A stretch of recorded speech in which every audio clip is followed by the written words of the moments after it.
really love first shows. Kind of like magic happens first shows.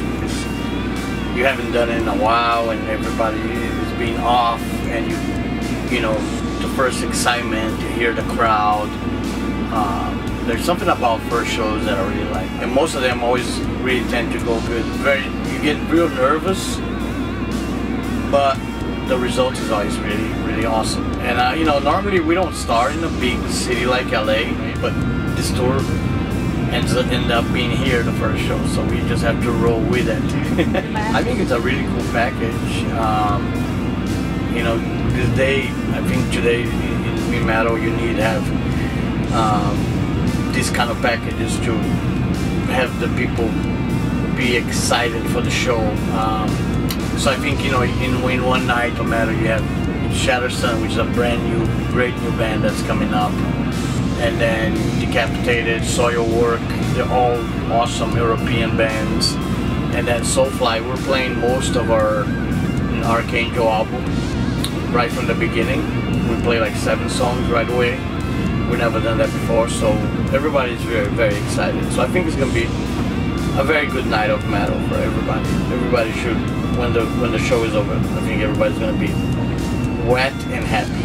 Try something new, you know. That was like the thing about this album, and I think I succeed. You know, it's new territory for me.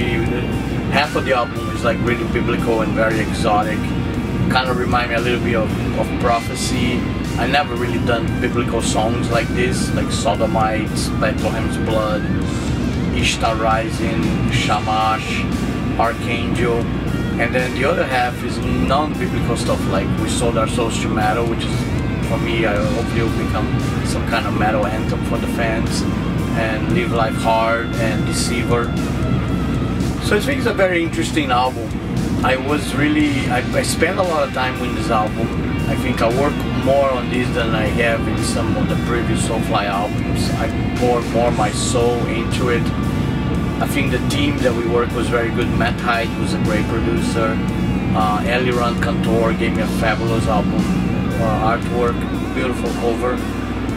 And we had a really good band. You know, my son Zion's doing really good on drums, and Mark's doing great guitars. I don't think people were expecting a 10th album to be like this, so it was pretty, I think it was exciting for people to hear. You know, when you're on 10th album, most of the time you're running out of gas. We went full on, you know, it's kind of extreme. It's a bit of extreme. There's extreme influences on Archangel that comes from stuff I listen to, like Melakash, Behemoth, newer stuff like Nails. There's pauses on the album from Nails, on Sodomites, King Parrot, you know. So it's a very, I think it's a very exotic, extreme album, and I'm very proud of it, you know. And I think the reviews were really good. The sales not so good, but there's not much I can do about it. Everybody gets it for free, you know. My kind of advice, if you like your band, support it, because you want to see that band continue, you know. So I think, you know, getting it for free, thinking that is good for you, might not be that great of a thing, because you're actually hurting your favorite band. You can't force them to buy the record, but I can at least say that hopefully if they like the band, they should support it, you know.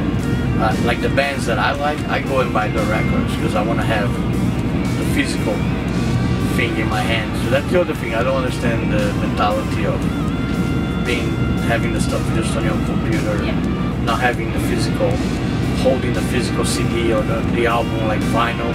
I love vinyl. I think vinyl is great, you know. It's so big, the album cover is big, and you got the lyrics inside. We're looking for somebody. We did a European tour with my son. We were playing bass, and he did really good. But at the same time, we heard that Mike left Havoc, and Havoc's always been one of my favorite bands, and Mike's a great guy, and we kept the friendship going. And he was playing with Arsis, and he came to my house, because the show was just a couple blocks from my house. And then we just kind of talked, and we just invited him that, "Do you want to be in Soulfly?" You know, and he's like, "Yeah." he was very excited. He's an amazing player. You know, I think we struck gold with him. Yeah, I think he's gonna bring a lot of that energy, that trash energy that he had in Havoc into Soulfly. So I think now this is a really killer lineup that people are gonna see tonight. Yeah, man, I want to thank everybody. It's been great, you know, like, I hope I'm gonna see a lot of you on tour and get to meet a lot of you too. I will try very hard to keep as creative as possible in the future with new stuff. I think next year we're gonna tour a lot for Archangel, but I might also work a little bit on Killer BQ, second record, so hopefully we got some of that coming out next year. And apart from that, just yeah, I wanna thank everybody out there for supporting metal, for supporting Soulfly or Max. So you know, it's been a big career, 30 years, you know, and I'm glad I'm here still rocking out after all these years, alive and still kicking. And yeah, I wanna thank everybody out there.